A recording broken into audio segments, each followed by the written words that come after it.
മാധ്യമങ്ങൾ പറയുന്നത് കേൾക്കാം. ജനങ്ങൾ പാനിക്കായതുകൊണ്ടാണ് കൂടുതൽ സിലിണ്ടർ ബുക്കിംഗ് ഉണ്ടായതെന്നാണ്. ഇതുതന്നെയാണ് ഗ്യാസ് ഏജൻസികളും പറഞ്ഞുകൊണ്ടിരിക്കുന്നത്. എന്നാൽ ഇതും തെറ്റാണ്. വാണിജ്യ സിലിണ്ടറുകൾ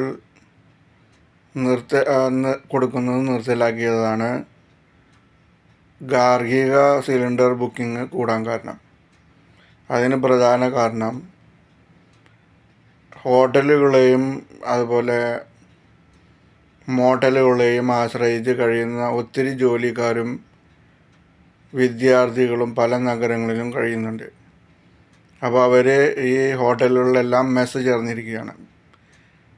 മാസത്തിലൊരിക്കൽ കൊടുക്കുന്ന രീതിയിലാണ് മെസ്സ് എന്ന് പറയുന്നത്. അപ്പോൾ പഠിക്കുന്ന വിദ്യാർത്ഥികളും ജോലിക്കാരും ഈ ഹോട്ടൽ വഴിയാണ് ഭക്ഷണം കഴിക്കുന്നത്.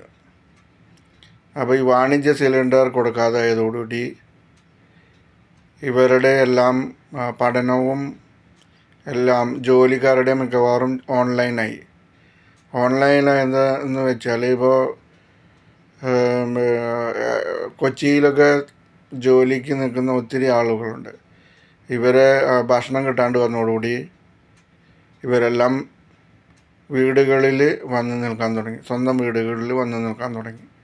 അതുപോലെ അന്യ സംസ്ഥാനങ്ങളിൽ നിൽക്കുന്ന വിദ്യാർത്ഥികളും ജോലിക്കാരും എല്ലാം ഭക്ഷണം കിട്ടാതായതോടുകൂടി സ്വന്തം വീട്ടിൽ വന്ന് നിൽക്കാൻ തുടങ്ങി. എല്ലാം ഓൺലൈനായി. ക്യാൻറ്റീനുകളെല്ലാം അടച്ചു. ഹോട്ടലുകളെല്ലാം മെസ്സുകൾ കൊടുക്കണ്ടായി.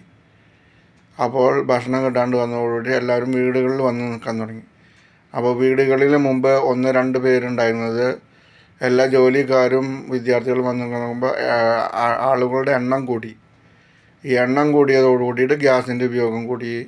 അങ്ങനെയാണ് ബുക്കിംഗ് കൂടുന്നത്. അപ്പോൾ പല സർക്കാരും വിചാരിക്കുന്നത് ഹോട്ടൽ എന്ന് പറയുന്നത്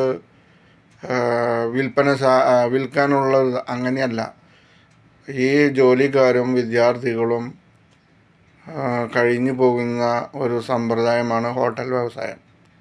ഇത് പല ആൾക്കാരും ഗവനിക്കുന്നില്ല. ഹോട്ടൽ വ്യവസായത്തെ ഇതിൽ എത്രയോ ആൾക്കാർ പാവപ്പെട്ടവർ ജീവിച്ചു പോകുന്നു എന്ന് പലരും ഗവനിക്കുന്നില്ല. അതുകൊണ്ടാണ് എന്ത് പ്രശ്നം ഉണ്ടായാലും വാണിജ്യ സിലിണ്ടർ കൂട്ടുകയോ അല്ലെങ്കിൽ വാണിജ്യ സിലിണ്ടർ നിർത്തലാക്കുകയോ ചെയ്യുന്നത്. ഇത് അറിവില്ലായ്മ മൂലം പല അധികാരികളും ചെയ്യുന്ന പ്രവൃത്തിയാണ്. പക്ഷേ ഇത് മൂലം പല പ്രശ്നങ്ങളും വേറെ ഉണ്ടാകുന്നുണ്ട്.